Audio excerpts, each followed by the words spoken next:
Warahmatullahi wabarakatuh. Perkenalkan, nama saya Sigit Mulkiono, mahasiswa Magister Pendidikan Matematika IKIP Siliwangi tahun 2019. Izinkan saya untuk memaparkan hasil penelitian saya di sidang tesis tahap 2 ini yang berjudul Pengembangan Bahan Ajar dengan menggabungkan pendekatan saintifik dan realistik matematis education untuk meningkatkan kemampuan metakognisi dan kemandirian belajar siswa. Tak lupa perkenalkan pembimbing pertama saya, Profesor Dr. Hajah Uis Etirohaiti, MPD, dan pembimbing dua saya, Dr. Wahyu Hidayat, MPD. Adapun hal yang melatar belakangi saya dalam melakukan penelitian ini, yaitu yang pertama, kemampuan metakognisi sebagai syarat penguasaan pemecahan masalah yang sering diabaikan atau sering terabaikan. Yang kedua, yaitu kemampuan metakognisi siswa masih tergolong rendah. Yang ketiga, guru tidak mengetahui apa itu metakognisi dan bagaimana cara meningkatkannya. Lalu yang keempat, kemandirian belajar siswa masih tergolong rendah terutama di tingkat SMA dan sederajat. Nah, yang kelima, banyak guru yang mengeluh bahwa siswa lebih banyak pasif dalam kegiatan pembelajaran. Dan yang terakhir, yaitu kemampuan siswa dalam pemecahan masalah berkaitan dengan soal cerita SPLDV masih tergolong rendah. Adapun solusi yang diberikan untuk memecahkan masalah sebelumnya yaitu dengan mengembangkan suatu bahan ajar.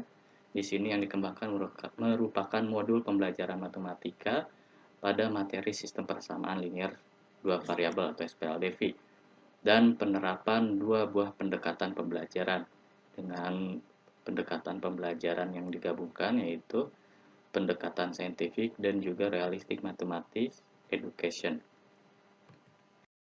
Adapun tujuan dari penelitian ini yaitu yang pertama mengembangkan bahan ajar, yang kedua skenario dan implementasi pembelajaran, yang ketiga respon siswa terhadap pembelajaran, yang keempat kendala-kendala yang ditemui dalam pengembangan bahan ajar, lalu kelima pencapaian kemampuan metakognisi, dan keenam yaitu peningkatan kemandirian belajar siswa.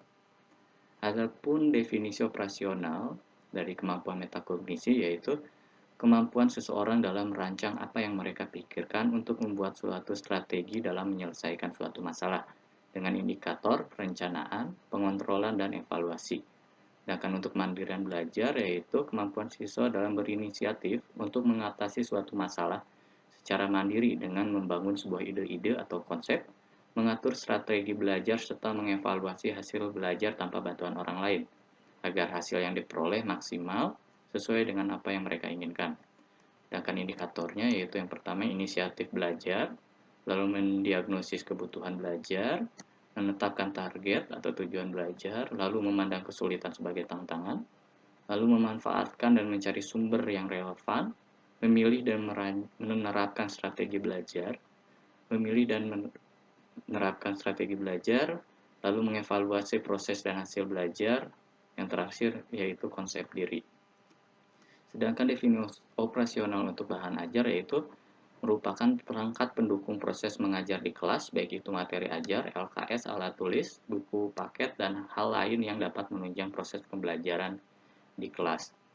Sedangkan untuk definisi operasional dari pendekatannya yaitu pendekatan saintifik, merupakan pendekatan pembelajaran yang di dalamnya mengaitkan atau memuat langkah-langkah ilmiah dengan karakteristik mengamati, menanya, mengumpulkan informasi, menalar, dan mengomunikasikan. Sedangkan untuk pendekatan RME, yaitu pendekatan pembelajaran matematik yang dimana dalam pembelajarannya mengaitkan materi ajar dengan lingkungan di sekitar siswa atau lebih bersifat kontekstual dengan karakteristik siswa disajikan materi yang bersifat kontekstual, lalu pemodelan, lalu kontribusi siswa, interaktivitas, dan interweaving. Adapun hipotesis dari penelitian ini yaitu yang pertama kemampuan metakognisi matematis siswa SMP kelas 8 yang memperoleh pembelajaran dengan menggunakan penggabungan pendekatan saintifik dan realistik matematis education lebih baik daripada yang memperoleh pembelajaran dengan pendekatan saintifik saja. Lalu hipotesis yang kedua yaitu kemandirian belajar siswa SMP kelas 8 yang memperoleh pembelajaran dengan menggunakan penggabungan pendekatan RME dengan realistik matematika education lebih baik daripada yang mendapatkan pembelajaran dengan pendekatan saintifik saja. Adapun metode penelitian yang digunakan yaitu metode penelitian research and development dengan model yang diambil merupakan 10 langkah pengembangan menurut Borg and Gerd dengan subjek penelitian yaitu siswa kelas 8 di SMP Telkom Bandung.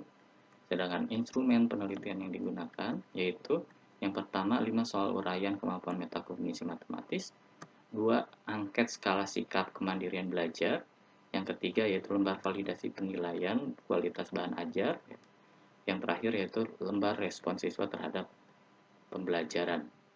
Adapun prosedur penelitian dalam penelitian pengembangan ini yaitu yang pertama mengumpulkan informasi, lalu perencanaan, lalu pengembangan bentuk awal, lalu uji coba lapangan awal, lalu revisi produk awal, lalu pengujian lapangan utama, lalu revisi produk operasional, lalu pengujian lapangan operasional, lalu revisi produk akhir, dan yang terakhir yaitu sosialisasi dan implementasi. Adapun hasil penelitian yang pertama yaitu pengembangan bahan ajar. Sebelum bahan ajar masuk ke tahap uji coba, bahan ajar tersebut harus melalui tahap validasi terlebih dahulu untuk mengecek tingkat kevalidan dari bahan ajar yang dikembangkan. Nah, dalam penilaian validasi ini melibatkan 2 ahli, di mana setiap ahli terdapat 3 orang responden. Nah, dari hasil validasi yang pertama yaitu ahli materi didapatkan bahwa persentase untuk bahan ajar yang dikembangkan berada pada tingkat 89,4% dengan rata-rata 3,6% yang berarti bahan ajar tersebut valid. Nah, untuk hasil validasi dari ahli media juga mendapatkan nilai yang cukup baik dengan persentase 83,3% yang sama-sama mendapatkan tingkat validasi valid. Nah, sebelum dilanjutkan ke tahap uji coba, bahan ajar dilakukan revisi terlebih dahulu sesuai dengan masukan-masukan yang diberikan oleh para ahli. Nah, setelah direvisi baru masuk ke tahap uji coba terbatas atau uji coba lapangan awal. Nah, untuk uji coba lapangan awal ini atau uji terbatas didapatkan persentase sebesar 81,28%, sehingga kriteria dari uji terbatas ini cukup baik. Nah, setelah dilakukan uji coba terbatas, lalu masuk ke uji coba luas, di mana bahan ajar tersebut harus direvisi terlebih dahulu melalui temuan-temuan di lapangan sebelumnya. Setelah uji coba luas, didapatkan bahwa persentase dari bahan ajar yang dikembangkan berada pada tingkat 83,01%, sehingga kriterianya pun cukup baik.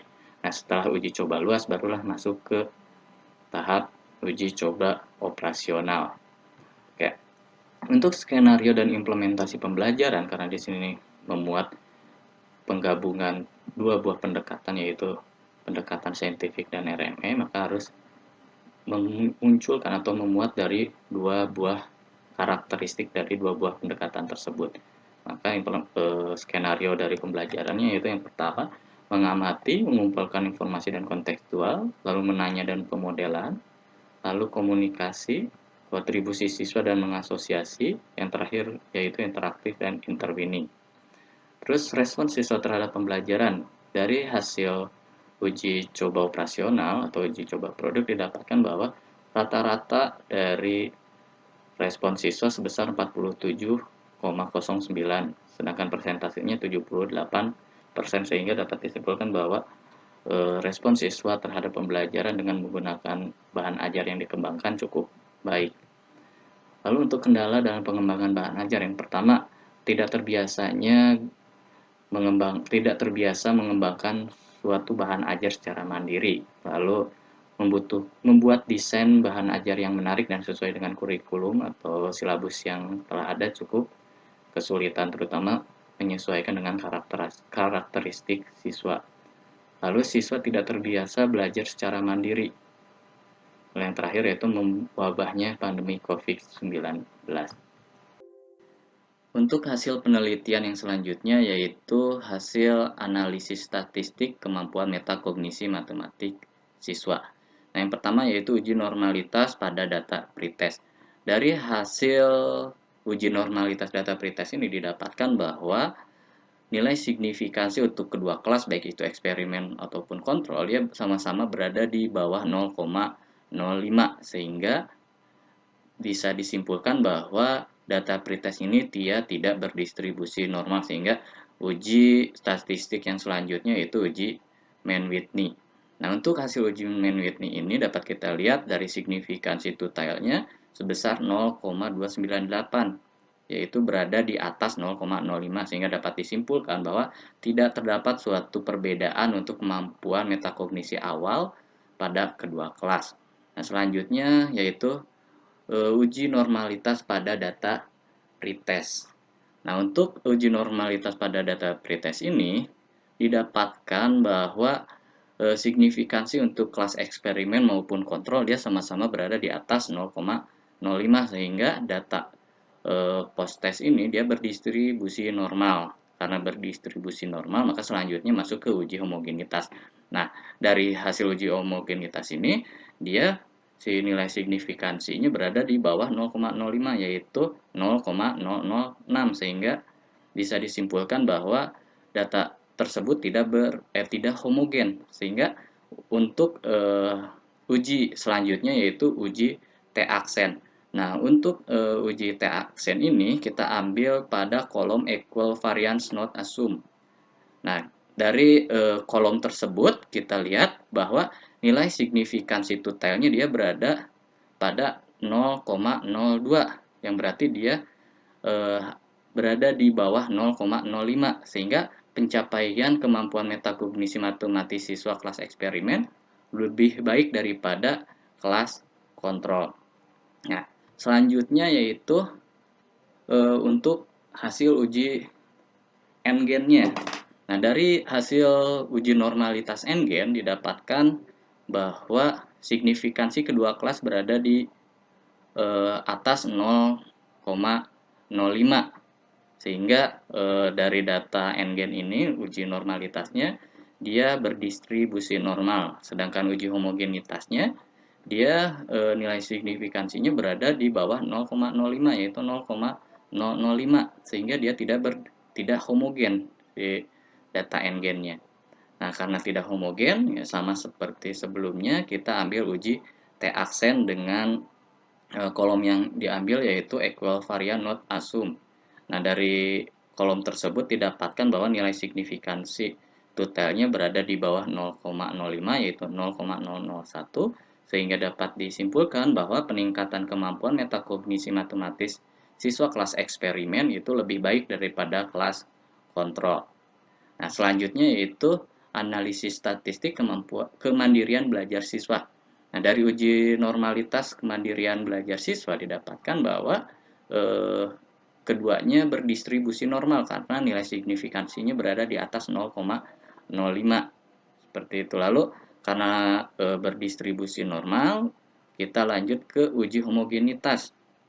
Nah, dari uji homogenitas ini ternyata hasilnya sama, nilai signifikansinya dia sama-sama berada di bawah 0,05 yaitu 0,032 yang berarti dia tidak homogen. Karena tidak homogen kita lanjutkan ke uji T-aksen dan kita ambil di kolom equal variance not assumed dengan nilai signifikansi tutilnya sebesar 0,007 yang berarti dia berada di bawah 0,05. Maka dapat disimpulkan kemandirian belajar siswa kelas eksperimen lebih baik daripada kelas kontrol. Lalu selanjutnya yang terakhir yaitu kesimpulan dari hasil penelitian ini. Yang pertama yaitu metode pengembangan yang diambil merupakan 10 fase pengembangan yang dikemukakan oleh Bob Engel. Sedangkan yang kedua, skenario dan implementasi pembelajaran di kelas menggunakan penggabungan pendekatan saintifik dan realistik mathematics education, di mana dalam pengembangannya harus memuat karakteristik dari kedua pendekatan tersebut. Lalu yang ketiga, siswa memberikan respon yang baik terhadap pembelajaran. Siswa terlihat lebih aktif dan antusias dengan pembelajaran yang diberikan.